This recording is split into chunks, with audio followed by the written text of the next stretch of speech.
Corpo de Paz do Exército seria uma base de treinamento excelente, e apressou-me a me tornar fluente em espanhol bem como nos dialetos indígenas locais. Você pode acabar trabalhando para uma empresa privada em vez do governo, concluiu, rindo. Na ocasião não entendi o que ele queria dizer. Eu estava sendo promovido de espião aí, embora nunca tivesse ouvido falar do termo e não ouviria por mais alguns anos. Eu não fazia nenhuma ideia de que havia centenas de homens e mulheres, espalhados pelo mundo, trabalhando para empresas de consultorias e outras empresas privadas. Pessoas que nunca receberam um centavo de salário de qualquer agência do governo, e ainda assim serviam aos interesses do Império. Nem poderia adivinhar que esse novo tipo de agente, com títulos mais eufemísticos, seria contado aos milhares no fim do milênio, e que eu faria um papel importante na formação desse exército em crescimento. Em eu nos alistamos no Corpo de Paz do Exército e pedimos para ser indicados para a Amazônia. Quando a notificação de que fôramos aceitos chegou, a minha primeira reação foi de um extremo desapontamento. A carta indicava que nos enviariam para o Equador. Ah, não, pensei. Pedi a Amazônia, não a África. Peguei um atlas e comecei a procurar o Equador. Fiquei abismado quando não consegui encontrá-lo em nenhum lugar do continente africano. No índice, entretanto, descobri que realmente situava-se na América Latina, e vi no mapa que os sistemas fluviais que fluíam a partir das geleiras andinas formavam as cabeceiras do caudaloso rio Amazonas. Uma pesquisa mais aprofundada me asseverou que as selvas do Equador faziam parte das mais diversificadas e formidáveis do mundo, e que os índios nativos ainda viviam de maneira muito semelhante como tinham vivido durante milênios. Nós aceitamos. Em eu completamos o treinamento do Corpo de Paz do Exército no sul da Califórnia e fomos para o Equador em setembro de 1968. Na Amazônia, convivemos com pessoas cujo estilo de vida se assemelhava realmente ao dos nativos americanos do período pré-colonial. Também trabalhamos nos Andes com descendentes dos Insas. Era um lugar do mundo que nunca sonhara que ainda existisse. Até então,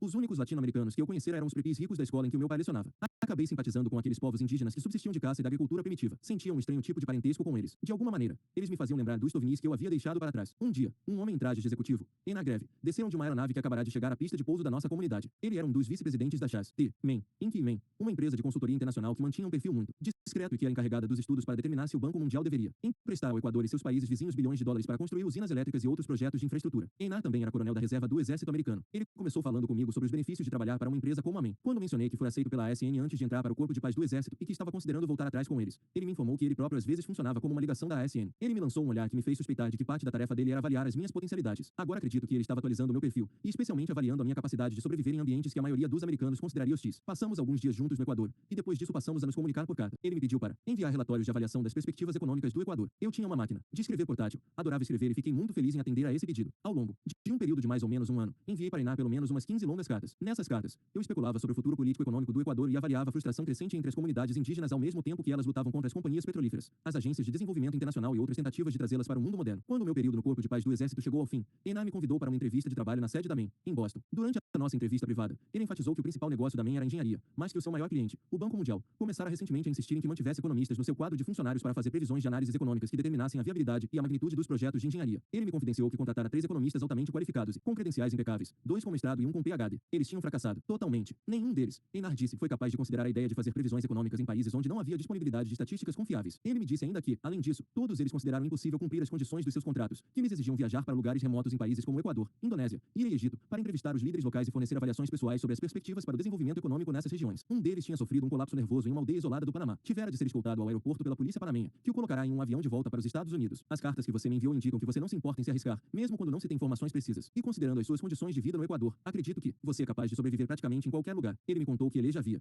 demitido um daqueles economistas e estava pensando em fazer o mesmo com os outros 2, se eu aceitasse o trabalho. Foi assim que, em janeiro de 1971, recebi a proposta para me tornar um economista da Men. Eu tinha passado dos 26 anos, a idade mágica em que a junta de recrutamento já não me queria mais. Aconselhei-me com a família de eles me encorajaram a aceitar o trabalho, e eu concluí que isso refletia também a ideia do tio Frank. Lembrei-me de quando ele mencionara a possibilidade de eu acabar trabalhando para uma empresa privada. Nunca nada foi declarado abertamente, mas eu não tinha nenhuma dúvida de que o meu emprego na Men era uma consequência dos acordos que tio Frank fizera 3 anos antes, além das minhas experiências no Equador e da minha disposição em escrever sobre a situação econômica e política daquele país. Fiquei atordoado durante várias semanas, ao mesmo tempo que me sentia muito envaidecido. Mal conseguirá um bacharelado apenas em administração de empresas, que não parecia ser suficiente para me garantir o cargo de economista numa tão conceituada empresa de consultoria. Eu sabia que muitos dos meus colegas de curso que haviam sido rejeitados pelo recrutamento militar e conseguiram um MBA e outros níveis de graduação ficariam mortificados de inveja. Eu me imaginava como um intrépido agente secreto, enviado para países exóticos, relaxando em piscinas de hotel, cercado por mulheres deslumbrantes de biquíni e com um copo de martini na mão. Embora isso fosse meramente fantasia, eu descobriria que tinha elementos de verdade. Einar me contratara como economista, mas logo eu descobriria que o meu verdadeiro trabalho iria muito além disso, e que era na realidade mais próximo do trabalho de James Bond do que eu jamais poderia ter imaginado. Capítulo 2. Para o resto da vida. Em linguagem técnica, a Men seria denominada uma corporação fechada. Cerca de 5% dos seus 2.000 funcionários eram os proprietários da empresa. Esses eram tratados como sócios ou associados e a sua posição era cobiçada.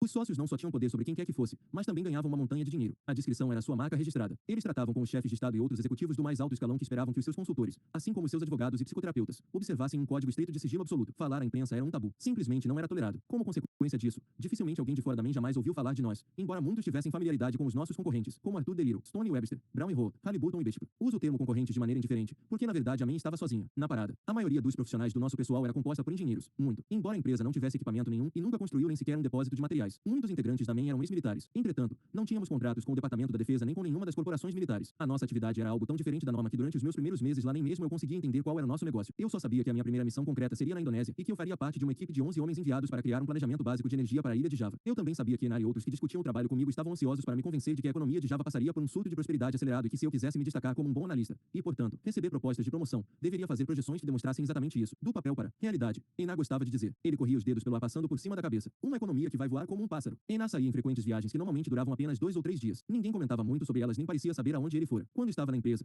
ele costumava me convidar para ir à sua sala por alguns minutos para um café. Ele me perguntava sobre Em, ou sobre o apartamento novo, e sobre o gato que trouxéramos do Equador. Criei mais coragem à medida que o conhecia melhor e tentei saber mais a respeito dele sobre o que se esperava de mim no meu trabalho, mas eu nunca obtive respostas que me satisfizessem. Ele era um mestre sem me desconversar. Em uma ocasião, ele me dirigiu um olhar significativo. Não precisa se preocupar, disse ele. Temos grandes expectativas em relação a você. Estive em Washington recentemente. A voz dele se desvaneceu e ele deu um sorriso indecifrável. Em todo caso, você sabe que temos um grande projeto no Kuwait. Será para algum tempo antes da sua ida à Indonésia. Acho que deveria dedicar um pouco do seu tempo para se informar melhor sobre o Kuwait. A Biblioteca Municipal de Boston é uma grande fonte de informações, e podemos conseguir para você o cartão de leitor para as bibliotecas do MIT e de Harvard. Depois disso, eu passei muitas horas nessas bibliotecas, em especial na Biblioteca Municipal, que ficava a poucos quarteirões da sede da empresa e muito perto do meu apartamento em Back Bay. Fiquei bem familiarizado com o Kuwait, assim como com muitos livros sobre estatísticas econômicas, publicados pelas Nações Unidas, pelo Fundo Monetário Internacional, FMI, e pelo Banco Mundial. Eu sabia que esperavam que eu apresentasse modelos econométricos para a Indonésia e Java e concluí que podia também começar a fazer um para o Kuwait. No entanto, o meu bacharelado em administração de empresas não me preparara como econometrista, assim passava muito tempo tentando entender como fazê-lo. Cheguei ao ponto de me inscrever em alguns cursos sobre o assunto. Durante o processo, descobri que a estatística podia ser manipulada para produzir uma vasta gama de conclusões, incluindo aquelas que fundamentassem as predileções do analista. A MEN era uma corporação machista. Só havia 4 mulheres trabalhando lá em 1971 como profissionais. No entanto,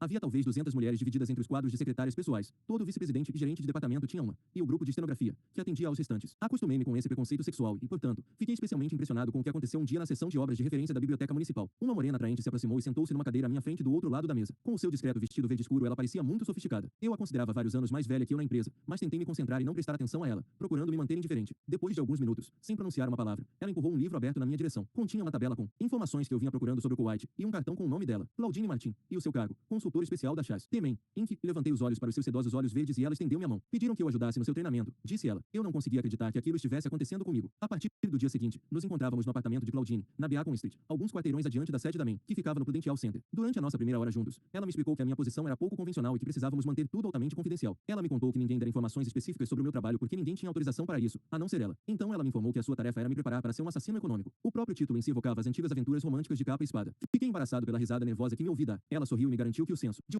humor foi uma das razões pelas quais eles usavam o termo. Quem o levaria a sério? Indagou ela. Eu confessei a minha ignorância a respeito do papel de um assassino econômico. Você não é o único. Ela deu uma risada. Somos uma estirpe rara, num negócio sujo. Ninguém pode saber sobre o seu envolvimento, nem mesmo a sua esposa. Então ficou seria. Vou ser muito franca com você. Ensinar-lhe tudo o que puder durante as próximas semanas. Depois você terá de escolher. A sua decisão é absoluta. Depois que estiver dentro, será pelo resto da vida. Depois disso, ela raramente usou o nome por extenso. Éramos simplesmente AS. Agora eu sei o que não sabia na época. Que Claudine se aproveitou ao máximo dos pontos fracos da minha personalidade que o perfil feito pela ASN revelara a meu respeito. Eu não sei quem fornecia as informações a ela, Einar, a ASN, o departamento de pessoal da MEN, ou quem quer que seja. Só sei que elas usava com categoria. A atitude dela, um misto de sedução física e manipulação verbal, era feita sob medida para mim, e ainda assim se ajustava aos procedimentos operacionais padronizados que desde aquela época eu passei a notar numa variedade de empresas quando o que está em jogo é significativo e a pressão para acordos reservados lucrativos é grande. Ela sabia desde o começo que eu não poria em risco o meu casamento revelando as nossas atividades clandestinas, e ela era brutalmente franca quando se tratava de descrever o lado sombrio das coisas que seriam esperadas de mim. Não faço a menor ideia de quem pagava o salário dela, embora não tenha razões para suspeitar de que não fosse a mim, conforme implicava o cartão de visitas dela. Na época, eu era muito ingênuo, intimidado e obnubilado para lhe fazer